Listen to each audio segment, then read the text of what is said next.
Shalom.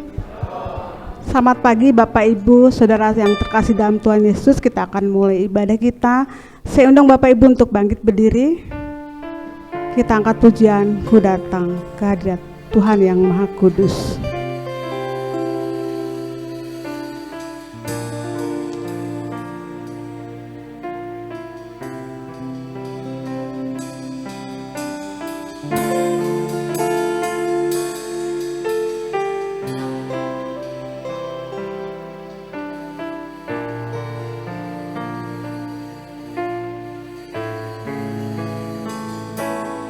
Ku datang Tuhan dalam hadirat-Mu, berhiaskan kekudusan.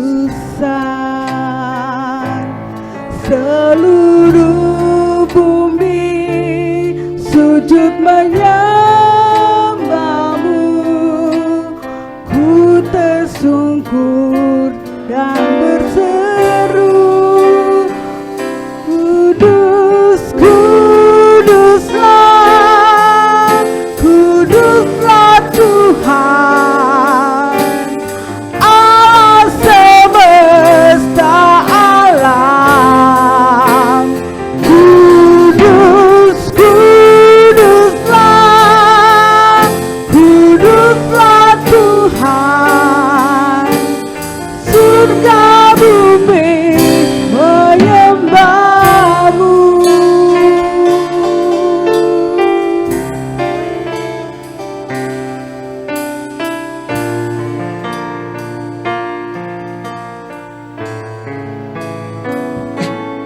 Ku datang Tuhan dalam hadirat-Mu, berhiaskan kekudusan. Seluruh surga sujud menyembah-Mu, ku tersungkur dan berseru, Kudus, kuduslah, kuduslah Tuhan, Allah semesta alam.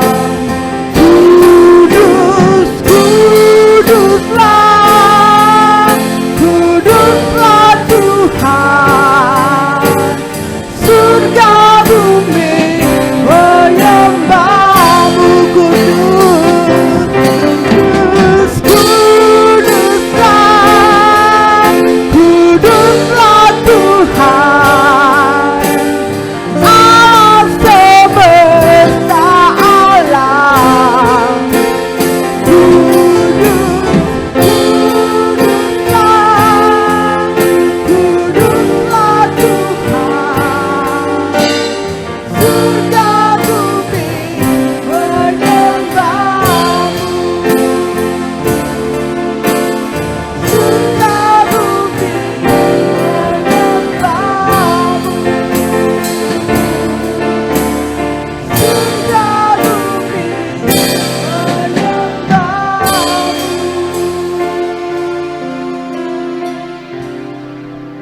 Allah yang maha baik, Allah yang begitu mengasihi kami, Allah yang maha kudus, kami bersyukur Tuhan buat penyertaan Engkau, perlindungan Engkau Tuhan. Hingga pada pagi ini Tuhan kami boleh bertemu di tempat ini untuk memuji, memuliakan nama Engkau Tuhan, juga menyembah Engkau Tuhan di hadirat-Mu yang kudus Tuhan. Engkau layakkan kami Tuhan untuk memuji dan memuliakan Engkau. Engkau urapi Tuhan setiap hamba-Mu yang melayani pada hari ini Tuhan, biarlah Engkau pakai dengan segala keterbatasan kami untuk hormat dan kemuliaan Engkau. Kami serahkan Tuhan ibadah ini dari awal, pertengahan hingga pada akhirnya hanya dalam tangan pengasihan-Mu saja. Hanya dalam nama Yesus kami berdoa dan mengucap syukur. Haleluya. Amin. Bapak Ibu siap memuji Tuhan? Ya, kita angkat pujian yang gembira dengan tepuk tangan yang sorak-sorai. Mari kita sambut Sang Raja.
Tuhan yang layak kita puji. Kita akan siapkan hati dan pikiran kita untuk firman Tuhan. Kita angkat pujian, Kau terbaik bagiku.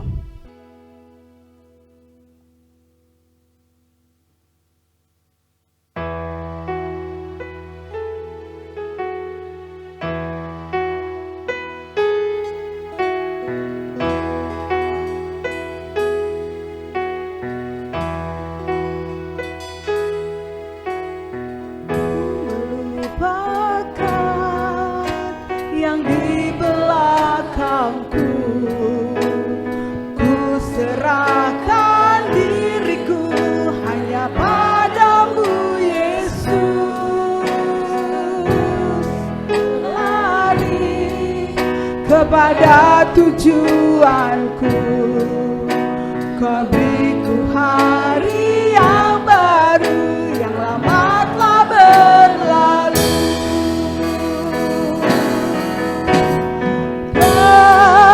Rencanamu, oh Tuhan, indah bagiku, tak terbatas oleh pikiranku.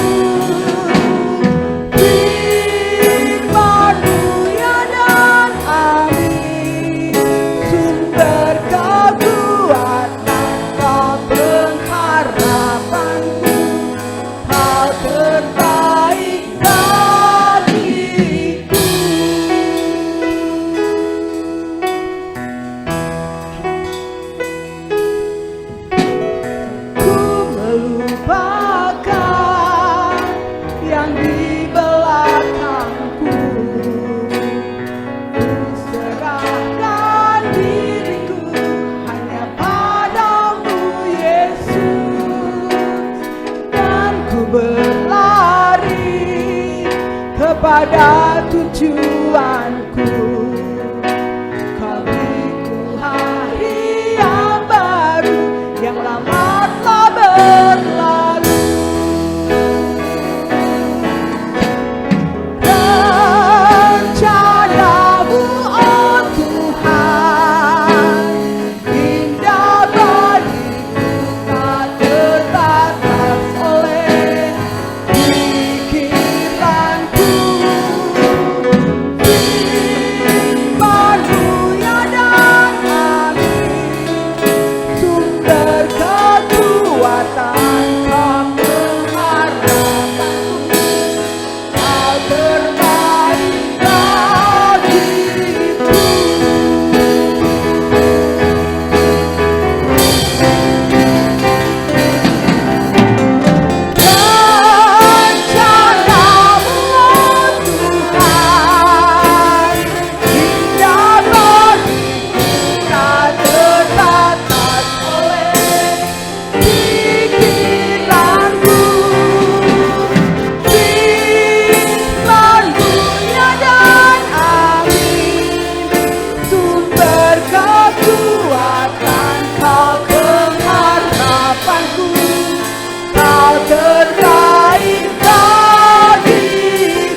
henti-hentinya Tuhan, kami bersyukur Tuhan punya Allah seperti Engkau Tuhan, Allah yang sangat baik, Allah yang terbaik buat kehidupan kami. Kami bersyukur Tuhan punya Allah seperti Engkau Tuhan, Allah penolong kami, Allah kekuatan kami, Allah pengharapan kami. Tuhan Yesus yang baik, kalau sebentar kami akan merenungkan sebagian daripada firman-Mu, biarlah Engkau pakai Tuhan hamba-Mu yang menyampaikan firman, biarlah itu semua boleh berasal daripada Engkau saja Tuhan, dan ajarkan kami juga untuk kami boleh melakukannya dalam kehidupan kami hari lepas hari dengan pertolongan daripada Roh Kudus-Mu juga. Terima kasih atas semuanya itu Tuhan. Doa yang jauh daripada sempurna ini hanya kami alaskan di dalam satu nama, yaitu Yesus Kristus yang adalah Tuhan dan Juru Selamat kami yang hidup. Haleluya. Amin. Shalom Bapak Ibu Saudara yang dikasihi Tuhan. Mari kita akan bersama-sama merenungkan firman Tuhan. Firman Tuhan hari ini bertema kasih Kristus. 1 Yohanes pasal yang keempat ayat 9 dan 10. 1 Yohanes 4 ayat 9 sampai dengan 10.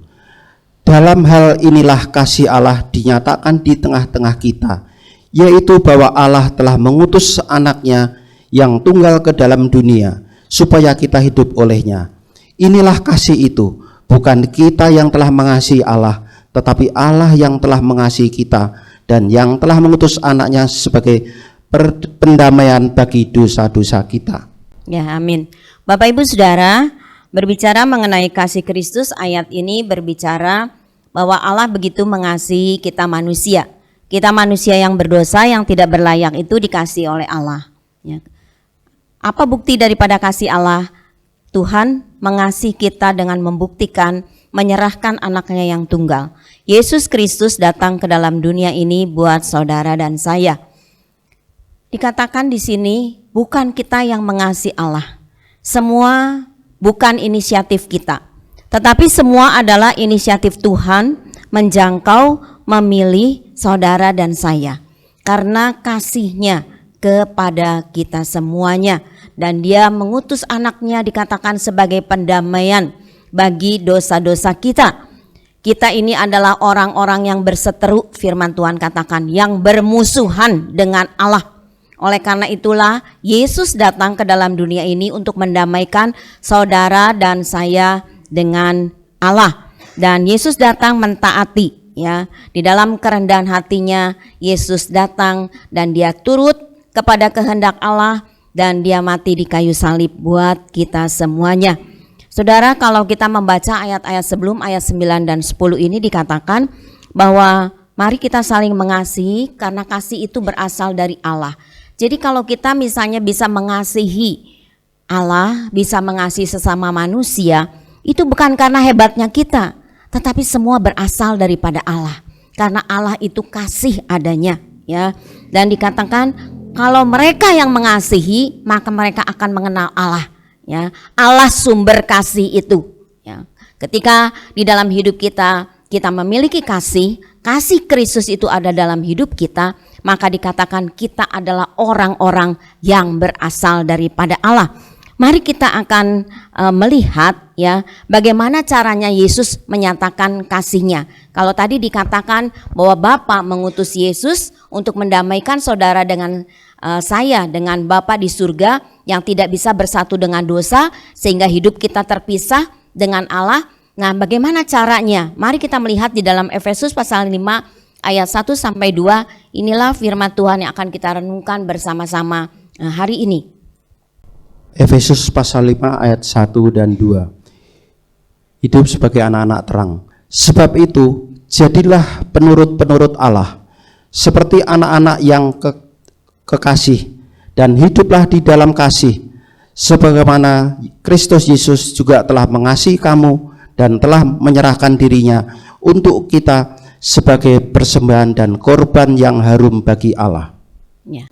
Bapak Ibu Saudara, mari kita melihat di dalam ayat yang kedua B terlebih dahulu, ya, di dalam Efesus pasal 5 ayat yang kedua B ini. Sebagaimana Kristus yang telah mengasihi kamu dan telah menyerahkan dirinya untuk kita sebagai persembahan dan korban yang harum bagi Allah. Ya. Kita melihat di dalam ayat yang kedua ini dikatakan bagaimana Kristus mengasihi kita semuanya. Dan bukti daripada kasih Kristus ini kita melihat bagaimana dia rela menyerahkan dirinya buat saudara dan saya.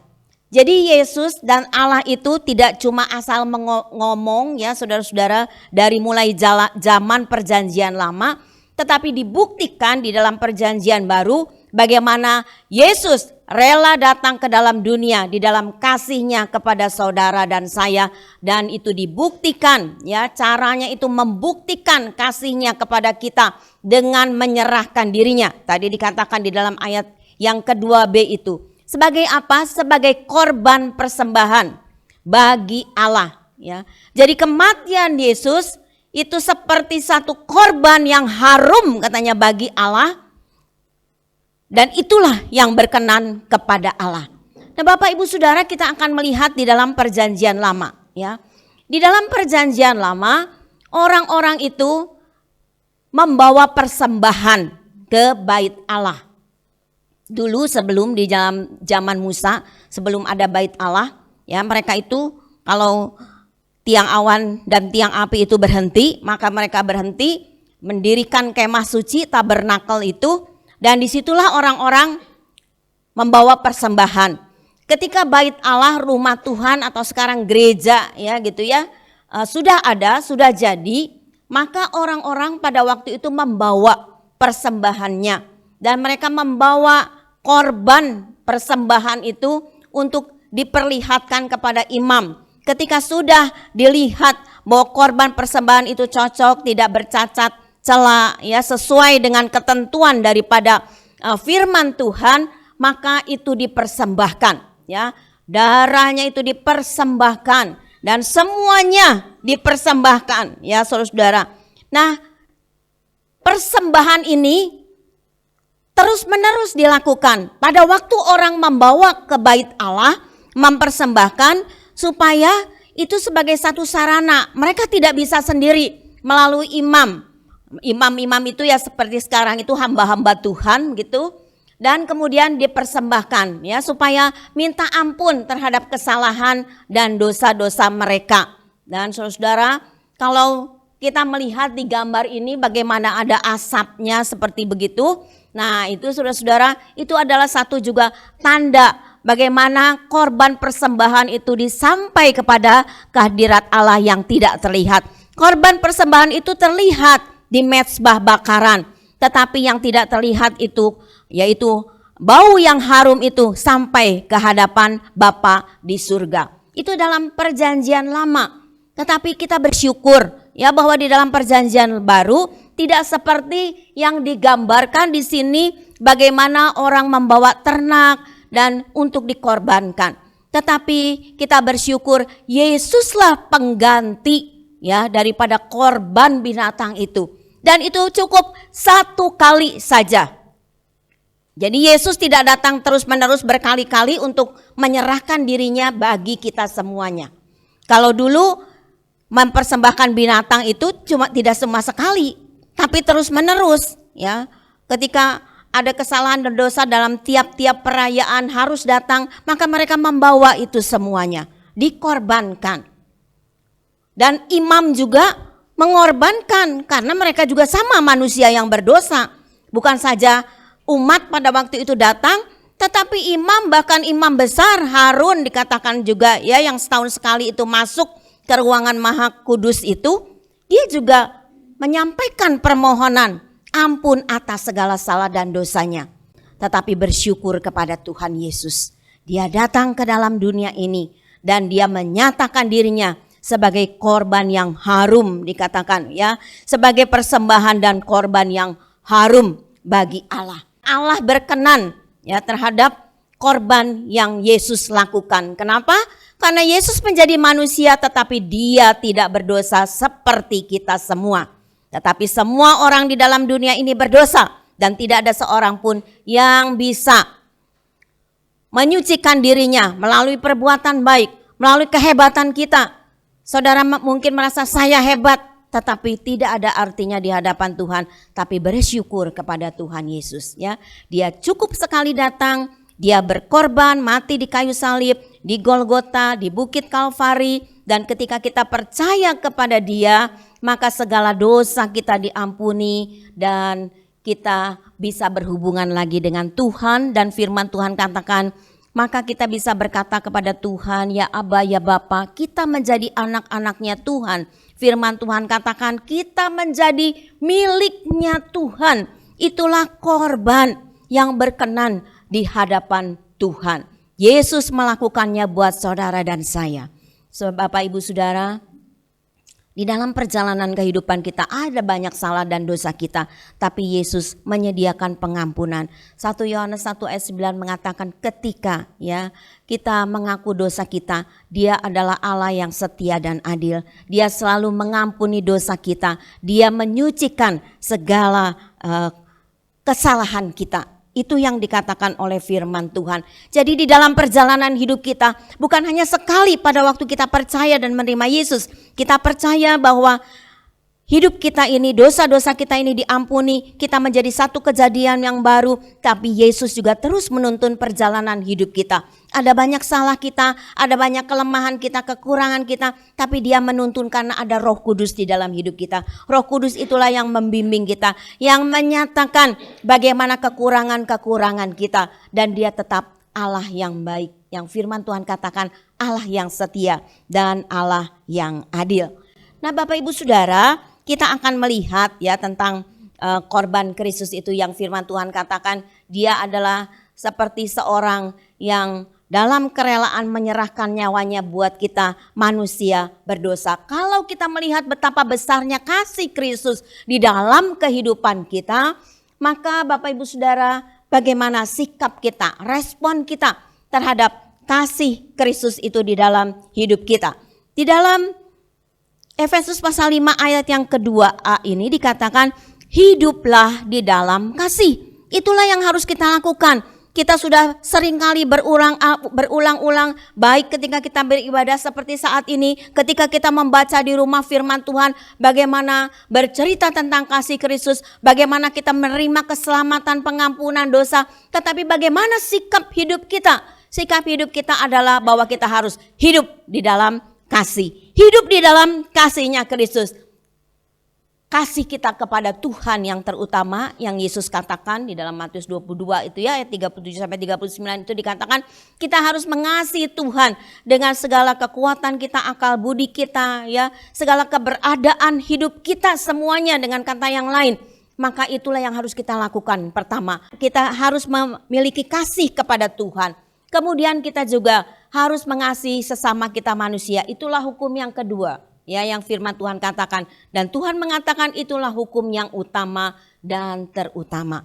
Mengasihi sesama manusia seperti diri kita sendiri. Itu yang firman Tuhan katakan. Jadi di dalam perjalanan hidup kita, sikap hidup kita terhadap kasih Kristus yang sudah berkorban buat kita semuanya, maka kita harus mengasihi Tuhan, mengasihi diri kita sendiri, mengasihi sesama kita manusia. Nanti kita akan melihat bagaimana kasih Kristus itu harus ada di dalam perjalanan kehidupan kita.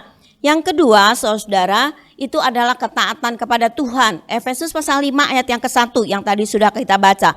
Sebab itu jadilah penurut-penurut Allah seperti anak-anak yang kekasih. Kalau saudara dan saya dikasih oleh Tuhan, maka sikap hidup kita, respon hidup kita adalah kita belajar menjadi anak-anak yang menurut. Artinya anak-anak yang taat kepada Tuhan, yang taat kepada kebenaran firman Tuhan.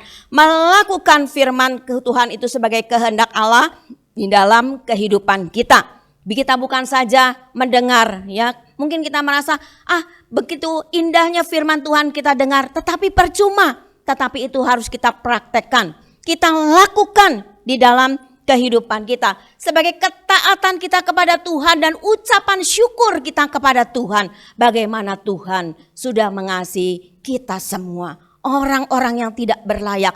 Anugerah itu artinya adalah sesuatu yang kita dapatkan yang sebenarnya tidak layak kita terima di dalam kehidupan ini. Tetapi anugerahnya, kasih karunia-Nya itu diberikan di dalam hidup kita. Orang-orang yang tidak semestinya menerima ya kebaikan Tuhan itu, kasih Tuhan itu, tapi Tuhan memberikan itu di dalam kehidupan kita semuanya. Bahkan mulai dari perjanjian lama ya sampai ke perjanjian baru, ribuan tahun itu terjadi dan itu sampai kepada kita hari ini ya. Oleh karena itulah biarkan ya di dalam hidup kita mempunyai ketaatan kepada Tuhan, kepada kehendak Tuhan. Yesus sudah memberikan teladan, menyembuhkan orang-orang yang sakit. Itulah kasih Kristus dan ketaatannya kepada Bapa. Ketika Bapa mengirimkan dia datang ke dalam dunia ini, dia melakukan itu. Di dalam Filipi dikatakan dia taat, bahkan taat sampai mati di kayu salib. Dikatakan firman Tuhan seperti itu. Itulah satu ketaatan yang luar biasa di dalam kehidupan ini. Dan bagaimana saudara-saudara kalau Tuhan sudah memberikan teladan dengan ketaatan kepada perintah Bapa di surga ya. Firman Tuhan katakan, Yesus mengatakan, aku melakukan apa yang disuruh oleh Bapa di surga. Begitu juga di dalam perjalanan kehidupan kita. Saudara, memang tidak mudah taat melakukan kebenaran firman Tuhan, tapi kita tidak sendiri. Ya, ada Roh Kudus yang dalam hidup kita yang memampukan kita. Sungguh kita tidak mampu di dalam perjalanan hidup ini, tetapi Roh Tuhan yang ada di dalam hidup kita akan memampukan kita semuanya. Kemudian yang ketiga, sikap hidup kita, respon hidup kita terhadap kasih Kristus itu adalah hidup sebagai anak-anak terang. Di dalam ayat yang ke-8b dikatakan, sebab itu hiduplah sebagai anak-anak terang. Kalau saudara membaca setelah ayat yang kedua, tadi kita baca ayat yang pertama dan kedua itu, maka di situ dikatakan kita ini ya yang sudah menerima kasih Kristus, yang bagaimana Kristus sudah menyatakan sehingga korban dia itu, dirinya yang dikorbankan itu sebagai satu persembahan yang harum, dan bagaimana respon hidup kita, maka saudara-saudara, ayat-ayat selanjutnya mengatakan jangan kita hidup ya kepada hidup kita yang dulu, hidup kita yang lama kalau kita sudah ada di dalam Kristus. Hidup seperti anak terang itu bagaimana? Menjauhi kejahatan, menjauhi dosa ya. Tidak melakukan, di sini dikatakan percabulan, keserakahan ya. Jangan melakukan hal-hal yang tidak kudus, tetapi kita harus melakukan hal-hal yang kudus, yang berkenan di hadapan Tuhan ya. Jangan kita katanya disesatkan. Artinya kalau saya membaca ayat-ayat ini, jangan kita kembali kepada kehidupan kita yang lama, yang dulu. Yang dulu itu sudah berlalu, tetapi kita sekarang yang ada ini adalah hidup baru di dalam Tuhan, dan kita terus berjalan bersama dengan Tuhan. Dan itulah ya saudara-saudara, kalau kita mengatakan Kristus mengasihi kita dan saya ingin mengasihi Kristus, dan kalau kita mengatakan kita punya Bapa di surga, maka hidup kita harus seperti Bapa kita yang di surga. Kalau kita mengatakan kita anak-anaknya, maka kita harus hidup seperti Bapa kita. Kalau kita di rumah punya ayah dan ibu, maka anak-anak itu mengikut melihat teladan daripada orang tuanya, mengikut arahan daripada orang tuanya. Apa yang orang tuanya katakan, itulah yang kita lakukan. Begitu juga saudara dan saya di dalam perjalanan kehidupan kita, dalam pengiringan kita terhadap Kristus, terhadap Bapa yang mengasihi kita. Maka hidup kita ini harus hidup seperti Bapa kita di surga. Harus hidup seperti Kristus ketika dia ada hidup di dalam dunia ini. Ya saudara-saudara, bagaimana sekali lagi dia memperhatikan, mempedulikan satu dengan yang lainnya. Itulah yang harus kita lakukan. Ya saudara-saudara, tidak melakukan yang cemar, dikatakan hidup sebagai anak-anak terang. Bapak ibu saudara, hari-hari ini adalah hari-hari di mana dunia semakin gelap. Kita tidak tahu ke depan seperti apa ya. Memang kalau saya merenungkan dan sedang berdoa kepada Tuhan, sungguh saya juga mengatakan secara pribadi, Tuhan saya tidak tahu ke depan seperti apa. Ya memang tapi semua sudah ada di dalam firman-Nya. Tetapi yang saya tahu adalah bahwa Engkau tidak pernah meninggalkan kehidupan ini. Dan sebagai anak-anak terang, maka hidup kita ini harus menerangi dunia yang sedang gelap ini. Coba Bapak Ibu Saudara, kalau satu ruangan kita masuk ke kamar kita yang sedang dalam keadaan gelap, tetapi ketika kita membawa lilin ya ke dalam kamar kita, atau sekarang kita punya lampu ya, ada listrik begitu, kita kemudian stop kontak itu kita nyalakan, apa yang terlihat oleh kita? Maka kamar yang tadinya gelap itu menjadi terang. Dan ketika terang itu datang, kegelapan itu ada enggak? Enggak ada, Bapak Ibu Saudara. Itulah seharusnya kehidupan kita. Ketika kita ada di tengah-tengah lingkungan kita sebagai anak terang, seharusnya kegelapan itu tidak ada lagi karena hidup kita, ya. Nanti kita akan melihat itu, ya, saudara-saudara. Makanya dikatakan sikap kita terhadap kasih Kristus, kita ini harus hidup sebagai anak-anak terang yang menerangi dunia ini. Dunia boleh gelap, ya. Dunia boleh ada segala macam hal yang menakutkan di dalam perjalanan kehidupan ini. Tetapi ada satu hal, saudara dan saya adalah anak-anak terang. Firman Tuhan katakan dalam Matius 5, kamulah terang dunia. Yesus juga mengatakan, aku terang dunia. Dan kita sebagai anak-anaknya sudah diberitahu terlebih dahulu, kamulah terang dunia. Terang itu jangan katanya disimpan ya, di bawah gantang, jangan ditutup gitu saudara-saudara. Tapi terang itu harus bercahaya. Sehingga ketika terang kita bercahaya, firman Tuhan katakan, kita memuliakan nama Tuhan. Nah, kita akan melihat melanjutkan tentang kasih Kristus ini ya. Kasih Kristus itu diperlukan di dalam banyak hal. Yang pertama tentu kasih Kristus itu dinyatakan atau diperlukan di dalam diri pribadi kita. Sebelum kita bisa menerangi keluarga kita, gereja kita, masyarakat di tengah-tengah kehidupan kita, dalam setiap aktivitas hidup kita, kasih Kristus itu diperlukan di dalam hidup kita. Itulah saatnya ketika saudara dan saya beriman kepada Tuhan, percaya kepada Dia sebagai Tuhan dan Juru Selamat hidup kita, di dalam diri pribadi kita, kita mengalami satu kelahiran kembali, ya, satu hal yang bukan seperti dulu lagi, karena dikatakan kita menjadi ciptaan yang baru, itu ada di dalam diri pribadi kita. Jadi setiap kita, saudara mustahil, saudara bisa menjadi terang di tengah-tengah dunia ini kalau diri kita ini tidak mempunyai hubungan dengan Tuhan, tidak percaya kepada Tuhan. Apapun yang saudara lakukan itu percuma. Itu seperti orang yang beramal, ya. Tetapi firman Tuhan katakan, apa yang kita lakukan dari amal kita itu tidak membawa keselamatan. Tetapi ketika hidup kita di dalam diri pribadi kita menerima kasih Kristus yang dicurahkan ketika Dia mati di kayu salib, kita percaya kepada Dia, menyerahkan diri kita kepada Dia, kasih Kristus itu ada di dalam hidup kita, memulihkan kehidupan kita. Jadi kasih Kristus itu diperlukan dalam hidup kita secara pribadi terlebih dahulu. Kemudian yang kedua, setelah pribadi kita, maka kasih Kristus itu harus ada di dalam keluarga kita. Diperlukan juga di dalam keluarga kita. Orang tua bisa percaya kepada Kristus, belum tentu anak menantu cucunya ya percaya kepada Kristus. Atau ada anak cucu-cucu menantu percaya Kristus, belum tentu juga orang tuanya percaya kepada Kristus, menerima kasih Kristus. Saudara mungkin bisa melihat di lingkungan kita, di sekitar kita, mungkin ada keluarga kita, mungkin ada orang-orang yang kita tahu dan mereka mengalami itu. Saudara, kasih Kristus itu diperlukan di dalam keluarga kita.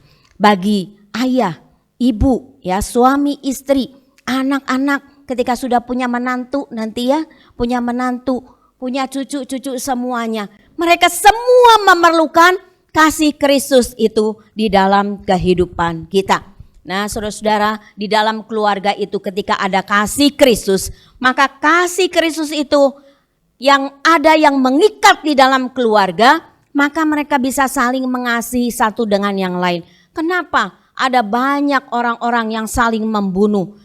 Suami membunuh istri, istri membunuh suami, ya, anak membunuh orang tua membunuh anak. Aduh, saudara, kalau melihat hal itu dari judulnya aja saya nggak mau baca. Saudara, kalau saya melihat berita-berita seperti itu, udah saya nggak mau baca, saya lihat aja judulnya, ya, karena saya tahulah kira-kira seperti apa gitu, menakutkan, mengerikan seperti itu. Tapi saya yakin, kalaupun ya di dalam perjalanan hidup kita di dalam keluarga suami dan istri, ya ada selisih paham, ada sepahaman dan kesesuaian mungkin di dalam cara kita berpikir apa segala macam. Tapi kalau kasih Kristus ada dalam kehidupan kita, maka itu bisa terselesaikan. Karena seringkali ketika mereka yang sedang ada di dalam katekisasi pernikahan, saya selalu mengingatkan, kasih Kristus itu harus ada di dalam kehidupan. Karena kasih Kristus itu adalah kasih agape. Kasih yang rela berkorban, bukan kasih manusia yang sekarang mengasihi, besok tidak bisa mengasihi. Tetapi kasih Kristus itu adalah kasih agape.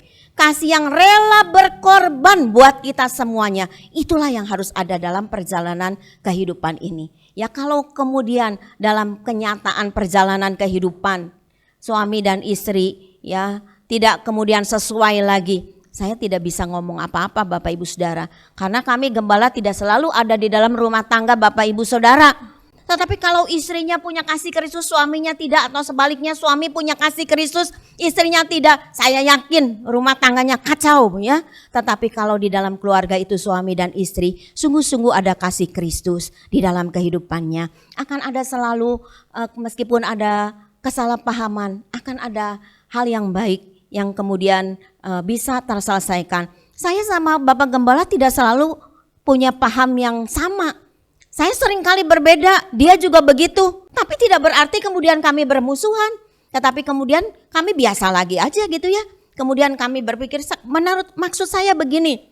Mungkin Bapak Gembala bilang maksud saya begini-begini. Tapi semua terselesaikan. Kenapa Bapak Ibu Saudara? Karena kasih Kristus itu mengikat kita. Ya, di dalam perjalanan suami istri, di dalam perjalanan keluarga, sehingga saling bisa mengasihi. Kenapa Bapak Ibu Saudara banyak kakak beradik cekcok di dalam kehidupannya? Mari kita melihat diri kita sendiri. Apakah ada kasih Kristus yang mengikat kita? Kalau ada kasih Kristus yang mengikat kita, kita bisa saling memaafkan, mengampuni. Ya, apalagi kalau anak-anak sudah besar, anak-anak masih kecil, ya bisa mungkin diberitahu, dimarahin, dipukul mungkin ya sama bapak ibunya. Tapi kalau sudah besar, masa anak dipukul terus? Kalau sudah besar tidak mungkin lah ya. Tetapi kita bisa memberitahu. Tapi kalau itu ada di dalam lingkup keluarga, maka itu akan ada kedamaian ya, ada sukacita dan damai sejahtera di dalam kehidupan keluarga. Saya mengharapkan kita semua yang hadir, keluarga-keluarga kita ini mengalami bagaimana kasih Kristus itu mengikat satu dengan yang lainnya, antara kakak adik ya, dengan saudara-saudara sepupu, dengan hal-hal siapapun juga keluarga kita. Kita saling mengasihi satu dengan yang lainnya. Di dalam gereja, saudara, tidak mungkin kalau keluarga-keluarga kita berantakan ya, kemudian kita bisa saling mengasihi di dalam gereja. Karena gereja itu terdiri dari pribadi-pribadi, dari keluarga demi keluarga. Kalau keluarganya sudah tidak memiliki kasih Kristus, bagaimana di antara saudara seimannya bisa saling mengasihi? Tapi saya percaya di tempat ini ya Bapak Ibu Saudara mungkin banyak perselisihan, ada ketidaksepahaman dengan ayah ibu, suami istri ya, dengan saudara kakak adik. Tetapi ketika kasih Kristus ada dalam hidup kita, itu semuanya ya akan bisa saling memaafkan satu dengan yang lainnya ya. Dan saudara kemudian ketika saudara ada berhimpun bersama-sama seperti ini, maka kita satu dengan yang lainnya juga bisa saling mengasihi ya, antara sesama saudara seiman, saling menghargai ya saudara-saudara, dan saling memaafkan satu dengan yang lainnya. Saudara-saudara, kalau saudara membaca di dalam Efesus pasal yang kelima ini, mulai ayat yang ke-1 ada kata sebab, itu berarti itu ada hubungannya dengan yang di atasnya. Di atasnya itu adalah Efesus pasal yang keempat. Tetapi di dalam ayat yang ke-32 itu dikatakan demikian. Tetapi hendaklah kamu ramah seorang terhadap yang lain, penuh kasih mesra dan saling mengampuni, sebagaimana Allah di dalam Kristus telah mengampuni kamu. Dalam perjalanan kita ya saudara-saudara, bersama-sama di dalam gereja Tuhan, barangkali saudara tidak sepaham dengan saya ya sebagai gembala. Mungkin saya juga tidak sepaham dengan saudara sebagai jemaat. Tetapi ketika kasih Kristus mengikat kita, maka ada pengampunan di antara kita, saling memaafkan di antara kita ya, dan kita dikatakan ramah seorang dengan yang lain. Ada firman Tuhan katakan, hendaklah kamu rendah hati satu dengan yang lainnya. Itulah yang harus ada, ya, kasih Kristus itu dalam gereja. Bagaimana kasih Kristus itu diperlukan juga di dalam gereja Tuhan. Bukan sekedar karena kita KTP-nya Kristen, jadi saya datanglah ke gereja ini. Sebodoh amat mengenai kasih, sebodoh amat mengenai firman Tuhan. Saya rasa tidak begitu. Saya yakin saudara datang ke sini tujuannya untuk memuliakan Tuhan, untuk memuji, menyembah, mendengar firman Tuhan, melakukan firman Tuhan itu di dalam kehidupan kita. Tidak mudah Bapak Ibu Saudara ya melakukan firman Tuhan itu, tapi sekali lagi ada Roh Kudus di dalam hidup kita, dan dalam perjalanan kehidupan kita tidak boleh menyerah. Selalu ada pengharapan di dalam Tuhan. Kalau hari ini kita berdoa dan kita mohon dalam segala doa kita itu belum terkabulkan, bukan berarti Tuhan cuek atau Tuhan tidak mendengar doa kita. Setiap doa kita Dia dengar, dan Dia ingin melihat kita sedang menguji kita. Firman Tuhan katakan beberapa waktu yang lalu kita sudah belajar mengenai pemurnian. Bagaimana iman kita dimurnikan, ya, seperti dikatakan lebih dari emas yang murni. Artinya emas yang murni itu begitu mahal harganya. Tapi kalau saudara dimurnikan, iman kita dimurnikan, maka di hadapan Tuhan nilai kita begitu lebih berharga dari emas yang ada di dalam dunia ini. Nah, Bapak Ibu Saudara, mari kita melihat keberadaan diri kita, pribadi kita, sekali lagi keluarga kita, di dalam gereja kita. Bersyukur ya di dalam jemaat Sinai ini ada banyak hal yang terjadi, tetapi kita selalu ya kasih Kristus itu mengeratkan kita, menopang kita, saling menopang, bergandengan tangan untuk memuliakan nama Tuhan. Saya tidak bisa tanpa saudara, saudara juga tidak bisa tanpa saudara-saudara yang lain, dan tanpa kita semuanya. Kita saling satu dengan yang lainnya, bergandengan tangan, dan ketika kasih Kristus ada di dalam hidup kita, itu bisa menyelesaikan segala masalah yang terjadi, baik di dalam diri pribadi kita, di dalam keluarga kita, di dalam gereja Tuhan. Yang terakhir, kasih Kristus itu diperlukan juga di dalam masyarakat. Ini ada hubungannya dengan yang tadi, hidup sebagai anak-anak terang. Sekali lagi, masyarakat dunia ini juga ada banyak orang-orang yang berjalan di dalam kegelapan, yang menuju kepada kebinasaan. Dan itulah tanggung jawab kita, saudara dan saya, supaya kita ini menerangi dunia yang dalam gelap, supaya mereka juga perlu kasih Kristus itu, supaya keselamatan itu menjadi bagian hidup mereka, supaya mereka juga ya saudara-saudara menerima pengampunan dosa. Itulah bagian hidup kita. Minggu lalu kita sudah berbicara mengenai membawa orang kepada Kristus. Mari kita lakukan dalam hidup ini ya. Bukan saja di antara kita, ya bukan saja wah itu mah tugasnya gembala, tugasnya penatua, tapi jemaat biasa aja, biarin aja. Itu mah urusannya itu. Bukan Bapak Ibu Saudara. Saya suka melihat bagaimana jemaat-jemaat itu ya diberikan talenta-talenta oleh Tuhan. Ada jemaat kami di Philadelphia, seorang ibu ya yang gampang banget gitu ya membawa orang kepada Tuhan gitu, mengajak ke gereja gitu ya saudara-saudara. Saya tidak mengerti bagaimana caranya, tapi saya yakin Allah Roh Kudus ada dalam hidup dia, dan dia tahu talentanya, dan dia melakukan itu di dalam kehidupannya. Tidak ada seorang pun di antara kita yang tidak bisa ya saudara, kita bisa ya. Semua sudah diberitahu kalau saudara mendengar firman Tuhannya di dalam ibadah online hari Kamis, maka saudara bisa memperhatikan, melihat lagi ya bagaimana cara kita membawa pribadi-pribadi kepada Kristus. Inilah masyarakat perlu kasih Kristus.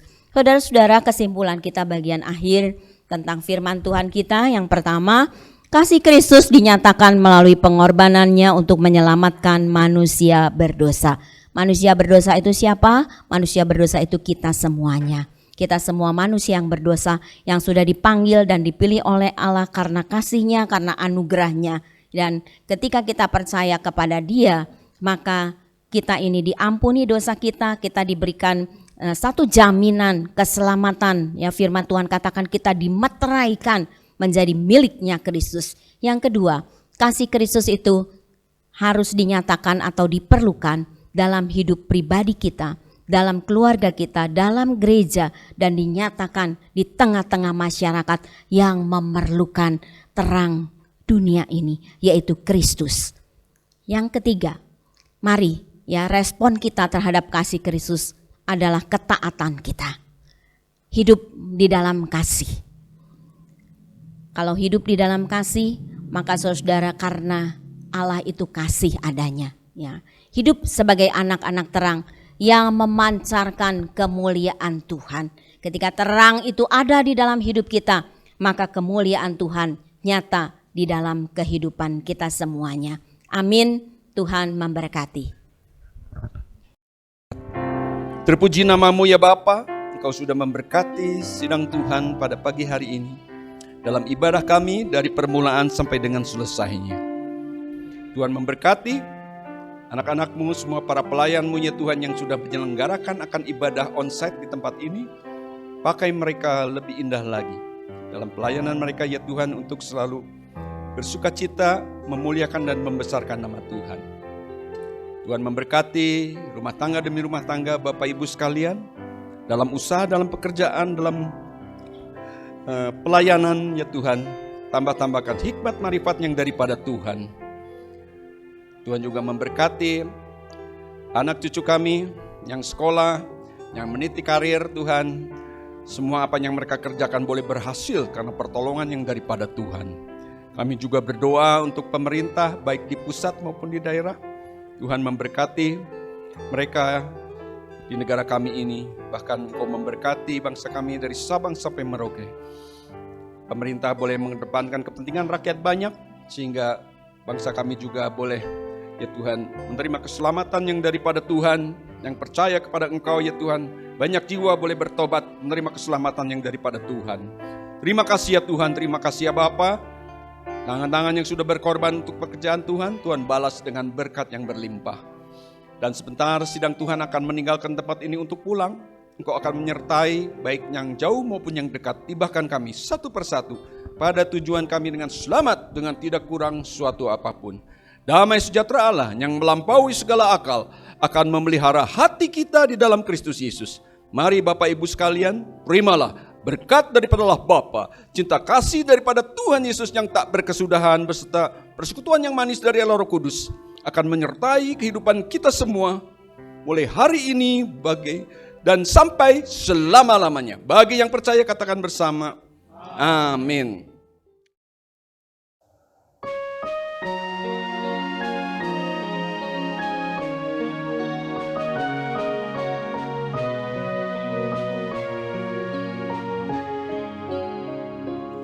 Engkaulah jalan yang sempurna, janjimu murni bagai emas perak, perisai perlindungan keselamatanku.